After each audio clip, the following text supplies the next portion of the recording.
Legittimare l'occupazione russa in Crimea e promuovere politiche pro-Mosca in Europa. Questo è l'obiettivo dell'International Agency for Current Policy, realtà guidata dal parlamentare russo Sargis Mirzakhanian, la cui attività è stata svelata da un'inchiesta giornalistica internazionale, complici migliaia di mail che dovevano rimanere riservate e che conterrebbero invece le prove di come i lobbisti russi intendessero pagare i politici con tanto di onorari e budget per piani di viaggio, compresi soggiorni in resort a 5 Stelle sulle rive del Mar Nero. È in questa fitta corrispondenza che emergerebbe con forza il nome del consigliere regionale Stefano Valdegamberi, già assessore regionale e oggi nelle file della maggioranza a Palazzo Ferrofini. Sarebbe stato lui il principale referente politico dell'agenzia russa non solo in Veneto ma in tutta Italia. Accanto a quello di Valdegamberi anche i nomi di Paolo Tosato, senatore leghista veronese e già consigliere regionale, e di Roberto Ciambetti, anche lui leghista e attuale presidente del Consiglio regionale. Nel materiale raccolto dal pool investigativo, va detto, non risultano documenti finanziari o estratti conto capaci di dimostrare che i pagamenti siano stati effettuati, semmai l'evidenza di una relazione costante nel tempo e che avrebbe portato nel maggio 2016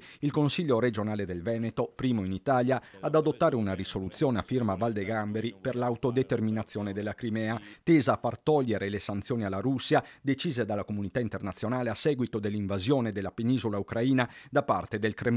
Sull'esempio veneto si mossero poi Lombardia e Liguria, tutti provvedimenti che ebbero un effetto tonificante per la propaganda di Mosca. Nell'inchiesta giornalistica finisce sotto la lente anche la visita della delegazione veneta in Crimea dell'ottobre 2016, quando si siglò un protocollo di cooperazione fra Veneto e governo locale filorusso, presenti Ciambetti e lo stesso Valdegamberi.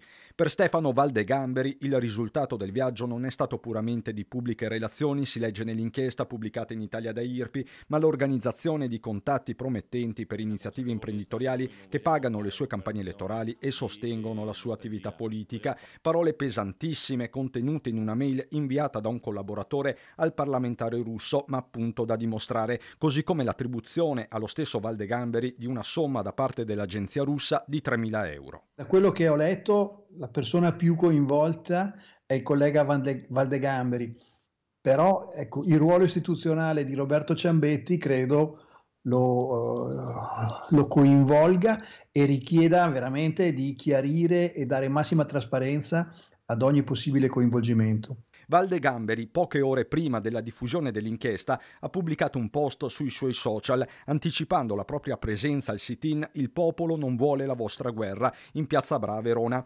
Scommettiamo che la mia partecipazione a questo evento provocherà un attacco mediatico nei miei confronti nei prossimi giorni, preparato all'estero e consegnato ai media italiani compiacenti. Prendete nota di questo post, dice Valdegamberi. Insomma, gli elementi per un'altra tempesta, perlomeno politica, ci sono tutti.